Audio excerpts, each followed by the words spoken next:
Thank you all so much for coming here today and celebrating the life of Johnny Malcolm Craighead Sr. For those of you who may not know me, I was lucky enough to be blessed with the opportunity to serve as Johnny's chaplain when he was at Good Samaritan's hospice program. The rest of his team, except for I think one person, is sitting right there in the last row on the left-hand side. Johnny's health took a turn for the worse about 5 years ago. When we first began visiting him, he was so weak and frail. I just realized I should take this off. That we didn't think he'd be with us very long. But because of the amazing care he was provided by his incredible daughter-in-law and son, the Lord gifted him with almost 2 more years of life. And Johnny would be sure to tell me almost every visit how lucky he was to have had that opportunity to live with them and spend the rest of his days with them. When Johnny first moved in with Carol and John, he would talk about his little dog that he missed, he called Pup. Apparently, Johnny named all his dogs Pup or Mr. Puppy, a little tidbit he neglected to share with me on my visits. So that's something that I just learned recently. But quickly, Johnny became strongly attached to Carol and John's dogs, especially Ruger, who probably, at least at the beginning, weighed more than Johnny. He thought he was a lapdog, even though he weighed more than Johnny. And when I would visit, when he'd get tired of me petting him or lying across my lap, because of course I looked like a good person to have a lapdog there, he'd always look for Johnny and Johnny's lap. He loved the bond that he had with Ruger and with all the animals. Because now Johnny's dancing with all the pups he adopted and took care of throughout his life, it seems the perfect time for us to listen to and sing along, if you know it, to the song Dancing in the Sky.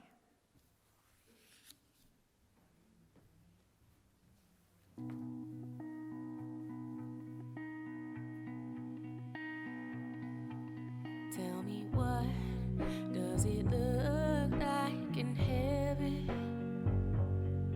Is it peaceful? Is it free like they say? Does the sun shine bright forever? Have your fears and your pain gone away? 'Cause here on earth it feels like everything good is missing since you left. And here on earth everything's different. There's an emptiness.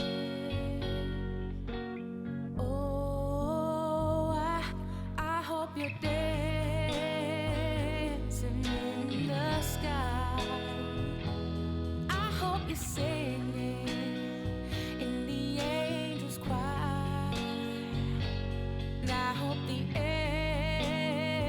angels know what they have. I'll bet it's so nice up in heaven since you arrived. So tell me, what do you do up in heaven? All your days filled with love and light. Is there music? Is there art and invention? Tell me, are you happy? Are you more alive? 'Cause here on earth it feels like everything good is missing since you left. And here on earth everything's different. There's an emptiness. Oh,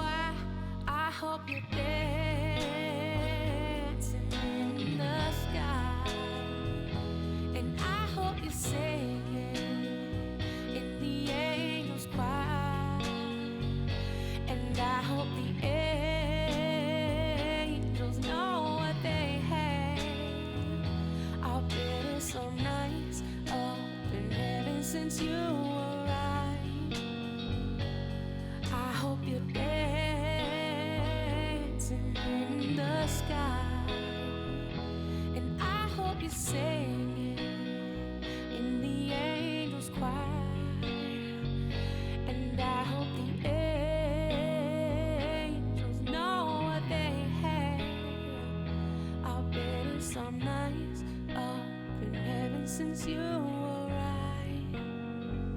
Since you arrived.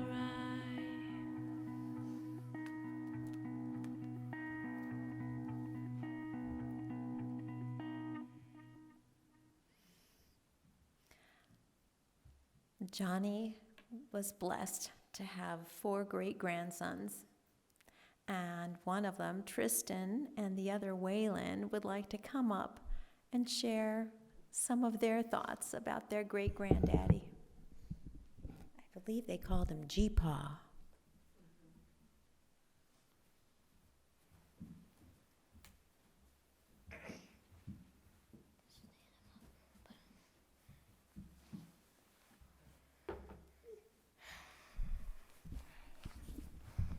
Hello, everyone.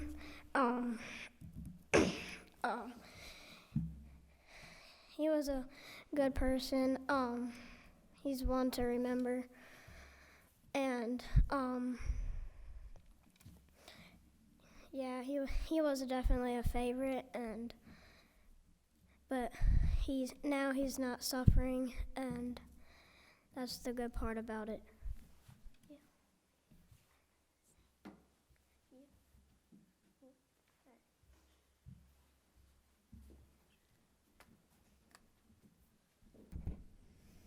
Thank you, Tristan.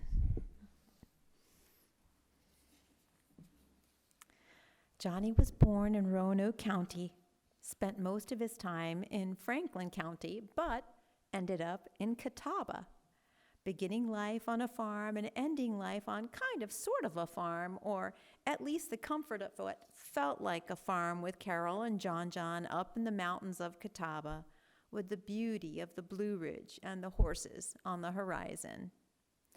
As the second of 8 children, Johnny took on a lot of responsibility at a young age. He liked to talk about how he and his dad would go squirrel hunting and how his mama would cook him right up, as well as about the beautiful garden he remembered from his youth. After moving in with Carol and Johnny'd go gaga over Carol's homegrown garden green beans. It was that homegrown aspect, as well as the vegetables his mama grew and cooked up, that he'd always tell you held a special place in his heart. Because Johnny felt that the Lord had given him so much grace in this life. When he looked back on his youth, his working years, and his final years, he realized he'd been gifted. So let us all sing, if you know it, Amazing Grace, while Simpson plays it for us.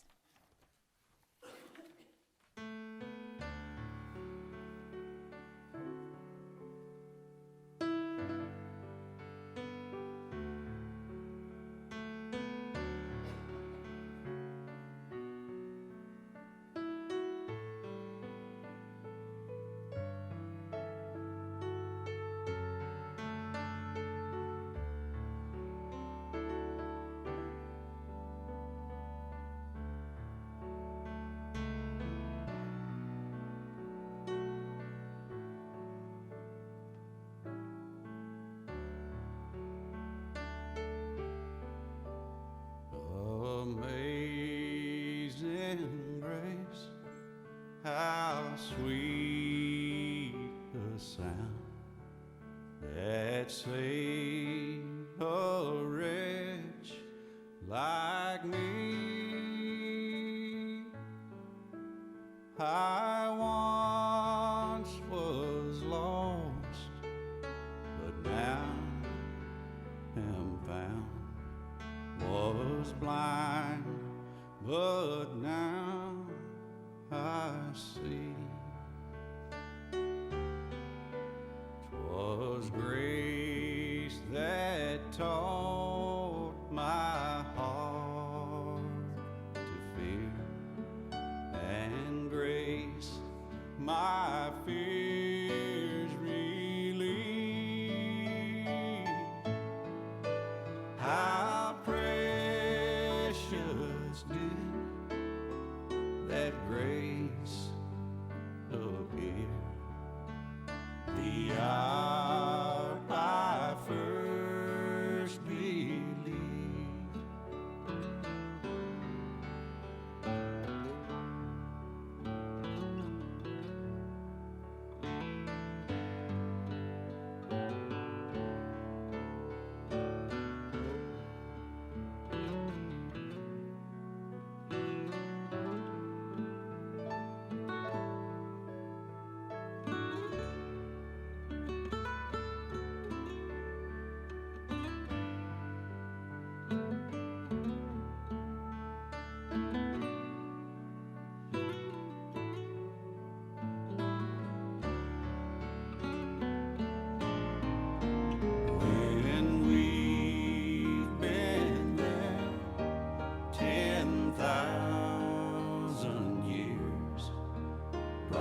bright shining as the sun.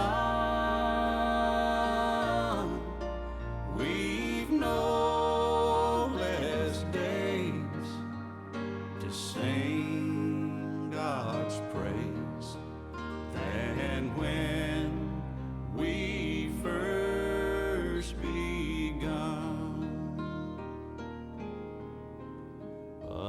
Amazing grace, how sweet the sound that saved a wretch like me. I once was lost, but now am found.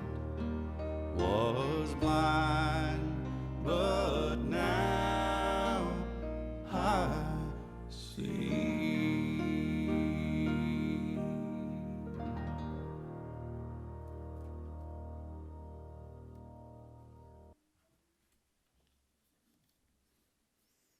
Johnny felt embraced by God's grace. In his last few days, he'd talk about his big brother Billy a lot. And whenever he'd mention his little brother Doug, he'd always be sure to specify absolutely that Doug was the little brother.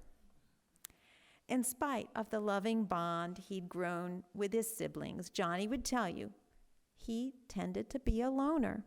So much so that in spite of being incredibly in love with his son, daughter-in-law, grandchildren, and great-grandchildren, after a while, when the house was really full of family, he'd have to go back to his quiet space to be one with himself and the Lord. It was in those times of family presence and gatherings, and thereafter in the quietness, that Johnny really bonded with the Lord and his family in a way he hadn't before moving in with John and Carol. I can remember visit after visit there for a good long time when I'd come see Johnny and he'd be watching Christian television programming. From sermons to services to Bible study, he watched it all. I remember when he first was introduced to me, I asked him what his goal was. And he said to learn more about the Bible. And he really met that goal, but mostly without my help. He did a lot of self-study. There was one visit in particular where Johnny questioned a verse, the verse in John 1 about not loving this world. But after a little bit of Bible study one-on-one with me, Johnny came to understand that the verse didn't mean not to love the blessings the Lord gave us and to love one another, but not to love the sinful part of this crazy little blue world we live on.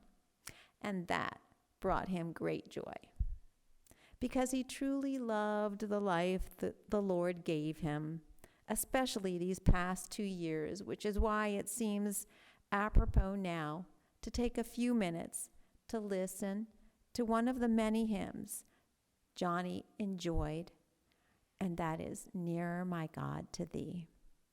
He felt close to the Lord at both of the places he lived with John and Carol.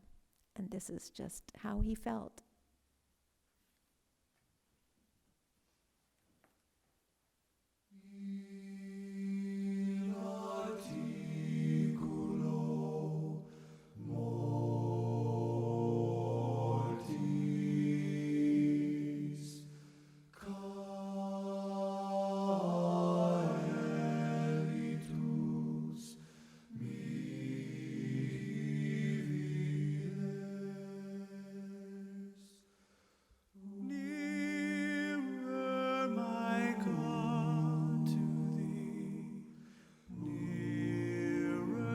To thee,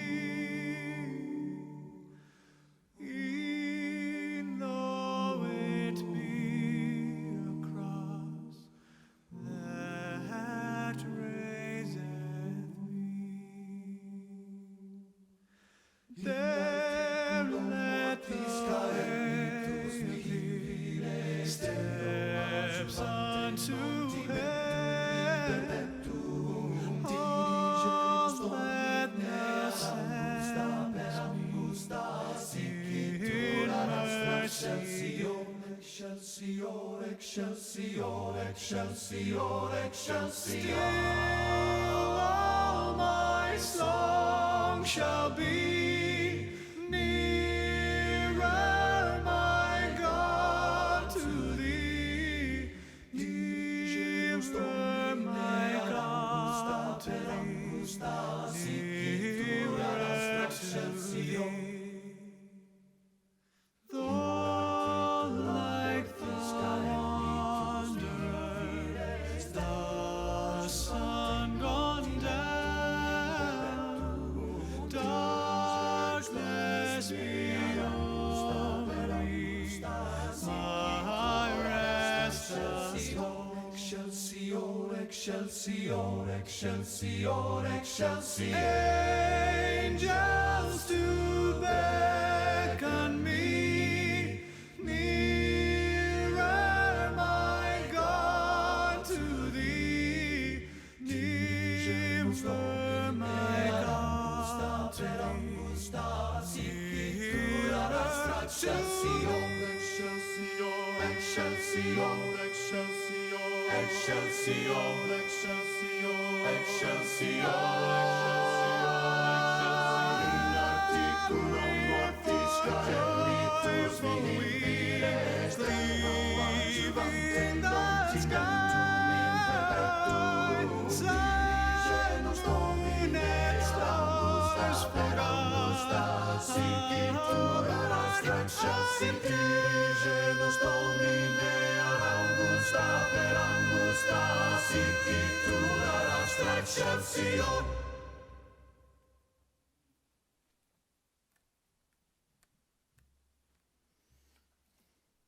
Don't you just love that song? Oh my. Now, as you know, Johnny was an incorrigible cake, sweet, soda, and junk food junkie lover. He would keep snacks by his chair, by his bed. Every time I'd visit, I'd see it there. Right there, sometimes even in his lap. The funny thing about that is you'd never know how much he loved junk food in light of really how slender he was. But he was really a foodie. In fact, he'd talk about food, especially the foods that he missed that his mama used to make. And when he would share with her what he was with me what he was missing, as well as with Carol, she would try to make them for him. And she did a good job. He didn't complain about Carol's cooking to me ever. These past 2 years, it's an absolute fact that besides his family, these past few months and years, food was his second favorite, most comfort thing. Family and food. And he'd tell you he owed it all, especially the food to Carol and the family to John and Carol. Now, he wasn't a complainer ever. Sure, he'd complain about not being able to smoke once he couldn't get outside anymore, but for the most part, he was always counting his blessings. And he was a humble guy. He almost never talked about his accomplishments, like the 30 years that he worked as the head of Toltex's damage control, or how after Toltex he became literally a master carpenter, and he was so good at his expert work on carpentry molding that he had literally a reputation in the county as being the best molding carpenter around. Now, he'd never brag on himself, but I will tell you, he would brag about his son and his grandchildren and his great-grandchildren and daughter-in-law all the time. That made him happy. Of all the visits I had with him, there were maybe one or two where he'd reminisce about his carpentry work because that wasn't really what gave him the most joy. But he did one time or two times talk about this spiral staircase that he helped build. He helped craft it. He wished he had had a picture of it, but he didn't care as long as he had pictures of his family and his family there. Now, in addition to being such a loving, hardworking man, Johnny was also a mischief maker. And he was a mischief maker, Carol and John will tell you, right up until he passed. He was a man with a great sense of humor and a stubborn streak the size of Texas. But those were the parts of Johnny everyone who met him came to appreciate the most about him. He'd always make you smile. Finally, Johnny had an incredibly good heart. In spite of that gruff exterior, he had an amazing way with children, babies, and animals. Now, you know how children, babies, and animals just gravitate to people with good hearts? Well, that was Johnny. Babies and animals loved him, and he loved them right back. He'd feed not just the dogs he'd raised, but all of nature's strays that would just come finding their way to his door. John likes to tell the story about how Johnny would take him riding on the back of his Harley, which, by the way, he never mentioned to me. And Johnny would sneak John's go-kart into the Starkey Speedway. Yeah, sneak it in so that John could go riding it around the racetrack. Now, how did they sneak it in? One time, they accidentally flipped the go-kart, sneaking it into the track. Because how did they sneak it in? Pulling it up and over the fence. Yeah. That's how they flipped it. That's right, isn't it? I flipped a four-wheeler once too. Turned too hard. I'm glad I wasn't in that one. He loved telling that story, so I guess you guys heard that story, huh? Good.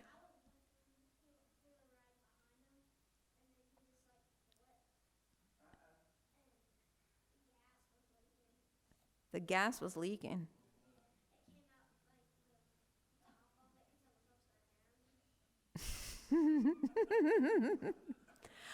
Well, for some reason, I can't figure out why Johnny never shared that story with his chaplain. What do you think?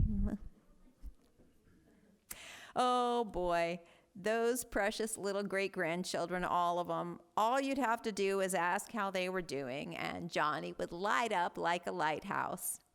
Carol and John will tell you that Josie always wanted to climb into Papa's lap, that Tristan and Johnny shared a love, an adoration of ice cream, that JJ made Johnny smile as his namesake, that Waylon would bring him joy just because he looked so much like a Craighead, and that he'd always talk about how he believed that his granddaughter Jessie was just the absolute most beautiful baby he'd ever seen. After which then he'd tell you that his grandson Jamie had the most handsome little baby face ever. A baby face that stuck with him so intensely that in his last few days of life, Johnny would call out for his baby-faced grandson, but he wouldn't call him by name. He'd call him by what he named him, Jambo.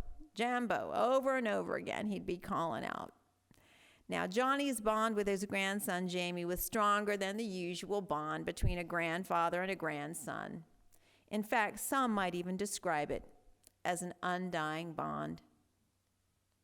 And the family was happy about that. Johnny's grandchildren and great-grandchildren, as I already mentioned, named him G-Paw, and he was proud of that title. They were his precious family that he appreciated and would always say he didn't deserve. And he'd always say he didn't deserve, but he was so happy that the Lord saw fit to give him. Now, Johnny loved sharing how John and Carol raised their beautiful family so well that even though he'd tell you he couldn't take a lick of credit for it, even though he and Sue George raised John together, he was so appreciative. The fact that his life turned out so well, he attributed entirely to the Lord and John and Carol, which is why at this time, he would probably, if he was standing here right now, ask us to listen to Tyler Childress's Way of the Triune God. So let us take a few minutes and enjoy this amazing hymn together. Give me that old time screaming and shouting. Go up, tell it on the mountain. Faith too strong to be left out in way of the trying God. I don't need the pills you take just to feel the spirit moving. Brother, I ain't slept in days all without the drugs you use. Set me forth the builders use me for the great commission. As it was and always will, as it is, I'm here to witness that Old time screaming and shouting. Go up, tell it on the mountain. Faith too strong to be left out in way of the trying God.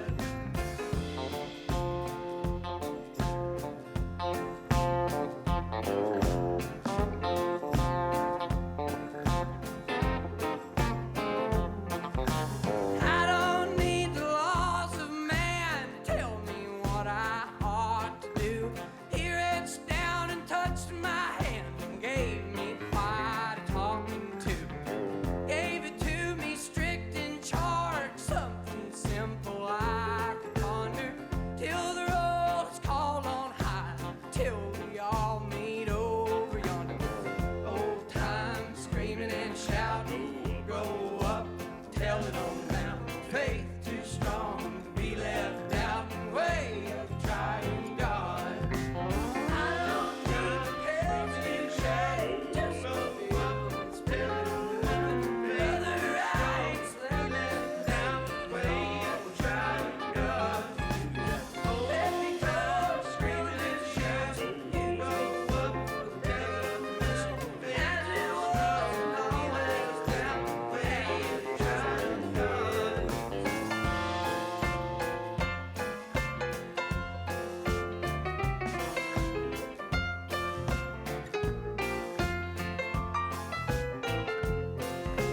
Jesus said he'd go before and come back when the house was finished. All this sin and waging war, my God's coming any minute. Old time screaming and shouting. Go up, tell it on the mountain. Faith too strong to be left out in way of the trying God. That old time screaming and shouting. Go up, tell it on the mountain. Faith too strong to be left out in way of the trying God. Way of the trying God. Way of trying God.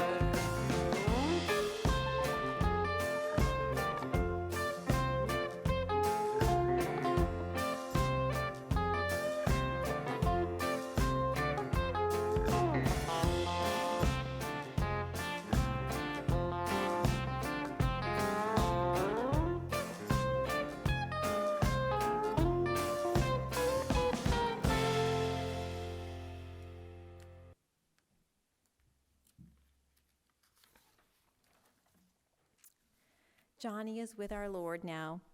He's probably been listening to everything we've shared here today and would probably want us to recite Psalm 23 before we go, because he'd want us to be comforted, knowing that he's in a better place now. So if you know it, please join with me in reciting Psalm 23.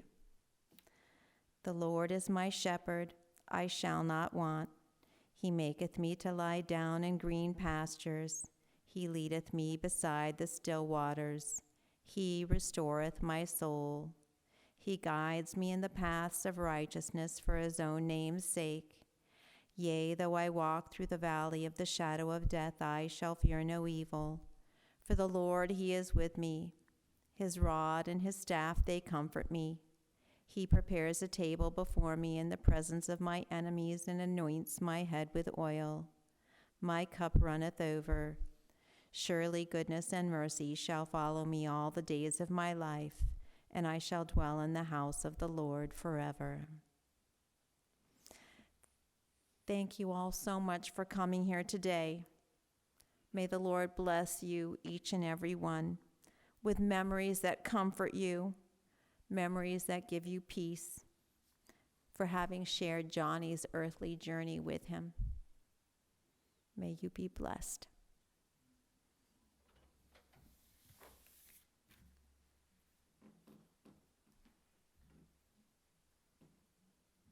This ends the service for Johnny and Malcolm Craighead